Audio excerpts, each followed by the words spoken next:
공감 for you 지금 시작합니다. 반갑습니다. 자녀들과 또 차세대들과 소통하고 공감하기 위해서 애쓰시고 노력하시는 부모님들 한 분 한 분께 정말 감사드리고 또 격려의 말씀 드리고 싶습니다. 부모님들께서 이렇게 노력하시는 모습을 보여주시면 또 우리 자녀들도 그 모습을 보고 부모님들과의 관계를 정말 회복하기 위해서 노력할 줄로 생각이 됩니다. 오늘도 이 영상이 여러분들의 가정과 또 자녀와의 관계의 회복에 조그만 도움이 될 수 있기를 바랍니다. 삶을 살면서 좋은 일만 있고 매일 행복하면 좋겠지만 끊임없이 고민한 일들이 우리의 의지와는 상관없이 존재하는 게 결국 현실이겠죠. 물론 우리가 처한 상황이나 직책에 따라서 또 우리의 나이에 따라서 우리가 보편적으로 하는 고민거리는 차이가 있겠지만 그 누구도 그들의 고민거리를 심각하지 않은 하찮은 일로 받아들이지는 않겠죠.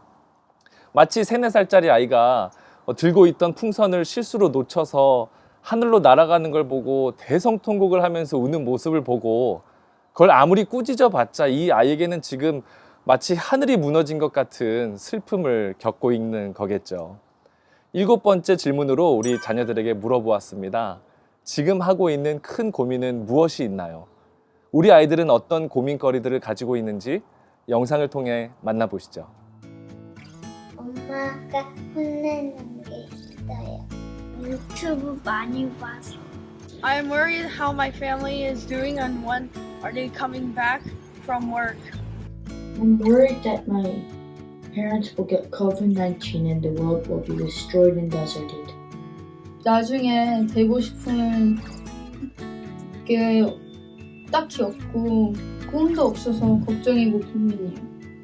The biggest concern for right now is college admissions, college applications, college apps, writing all these essays, sending in transcripts, getting letters of recommendation, stuff like that. It's just stressing me out, you know? So that's my biggest concern for right now. Just like thinking about it gives me a headache. My biggest fear or concern right now is that I fear that life will never be the same again. Along with COVID, our lives have been drastically changed and affected negatively. And because of this, our lives consist of staying at home, staring at computer screens, and wearing masks. And I think it is really tough to accept that COVID is only getting worse and has become a normal disease or sickness like the flu or just a regular cold.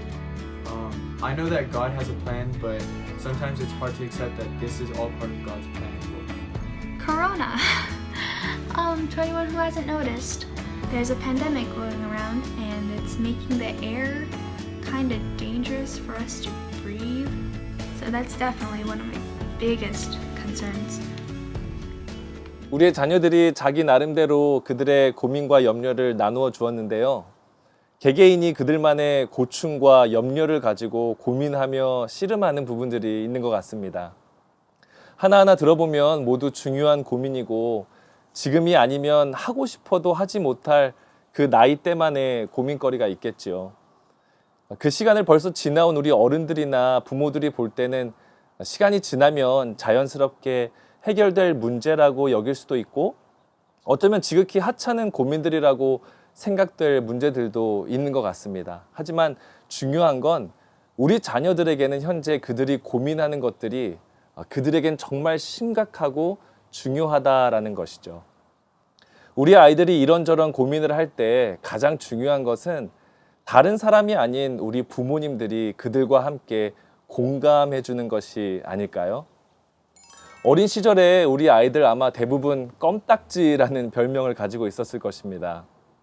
엄마 아빠와 떨어지기 싫어하고 뭘 해도 부모를 찾던 아이들이 시간이 지나고 성장하면서 자기들의 정체성을 찾아가게 되고 그 과정이 활발하고 역동적일 수도 있지만 대부분의 경우 이 사춘기를 지나면서 아이들은 평소보다 매우 예민해지기도 하고 또 무기력해지는 모습도 보이게 되죠. 그러다가 어느 순간부터 자녀들이 하는 말, 엄마 아빠랑은 말이 안 통해 이죠. 그리고 어느 순간 부모보다는 친구와 더 시간을 보내는 우리 아이들을 발견하게 됩니다. 어떻게 보면 당연히 자연스러운 부분일 수도 있겠지만 이런 관계가 점점 나빠져서 부모와의 소통이 아예 절단되어 버린다면 그것만큼 비극적인 것도 없겠죠. 이런저런 생각, 고민거리, 깊은 걱정으로 민감할 수도 있고 우리 모두가 다 다르듯이 아이들도 생각이 다 다르고 어떤 환경이나 상황의 해석도 모두 각각이 다를 것입니다. 이때 필요한 것은 다름 아닌 아이와 함께 공감하는 대화입니다. 오늘은 이 공감에 대해서 나눠보기 원하는데요. 우리 자녀들과 공감하기 위해 첫 번째는 아이들의 어떤 말도 진지하게 들어주기입니다. 아이들이 어떠한 말을 해도 가볍게 듣지 않고 잘 들어주는 연습을 우리 부모님들이 하셔야 합니다. 대화가 서툴고 사용하는 단어가 미숙해도 그 말을 진지하게 듣고 그 배후에 있는 아이의 감정이 무엇인지를 파악하는 것이 중요합니다. 하던 일을 멈추고 진지하게 아이 컨택을 하시면서 경청하는 모습을 보여주시기 바랍니다.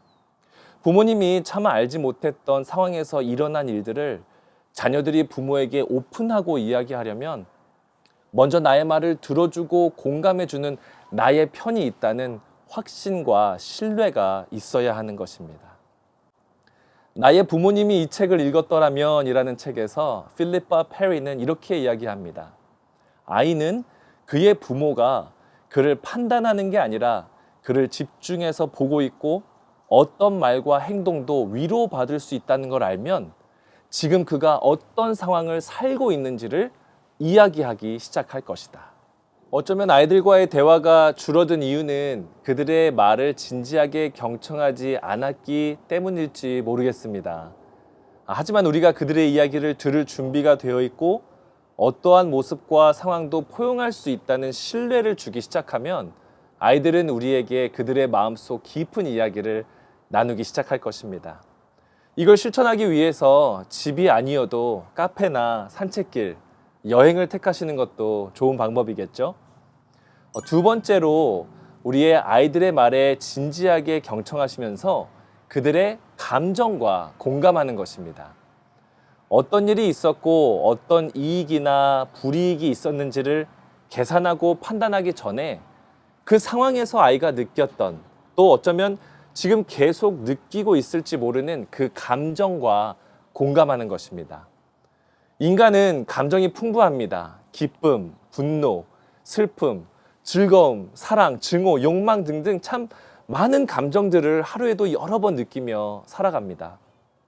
인사이드 아웃이라는 영화를 보면 이 중에서도 5가지의 대표적인 감정들이 나옵니다. 두려움, 슬픔, 기쁨, 혐오, 분노인데요. 아이들이 커가면서 감정이 풍부해지고 또 사춘기를 지나면서 이 호르몬 분비가 왕성해지면서 하루에도 감정의 변화가 수십 번 오게 되죠. 중요한 것은 부모님들께서 아이들의 이런 감정을 함께 공감해 주시는 겁니다.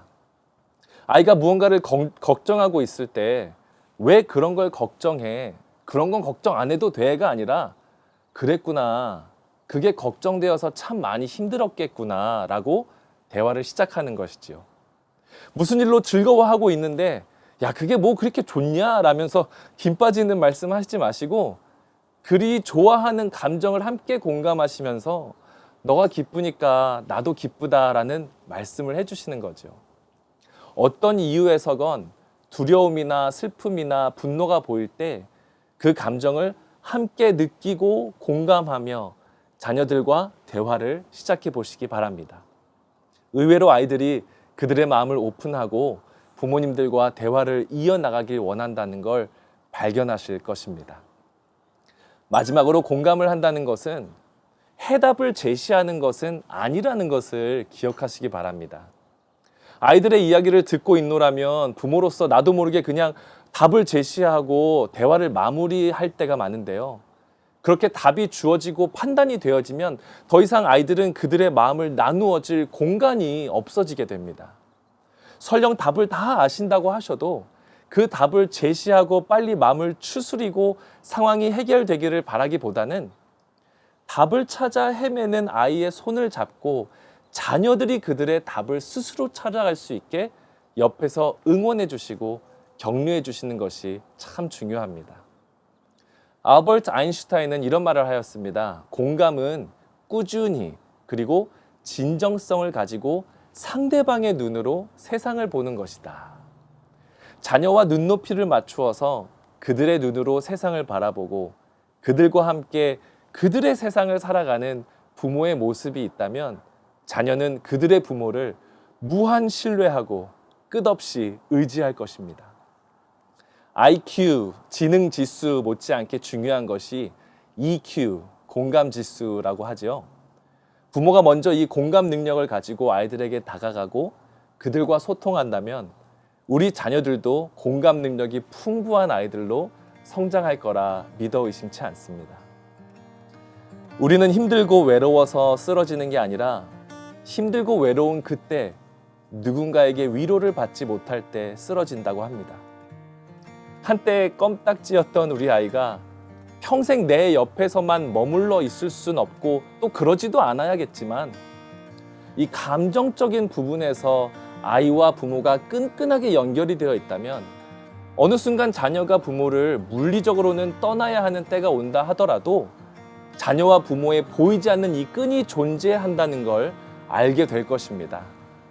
이 끈이 서로를 의지하게 하고 서로에게 위로를 받으며 나를 응원하고 있는 나의 편이 한 명은 있다라는 이 사실이 오늘도 이 하루에 힘을 낼 수 있는 넉넉한 용기를 주지 않을까 생각됩니다.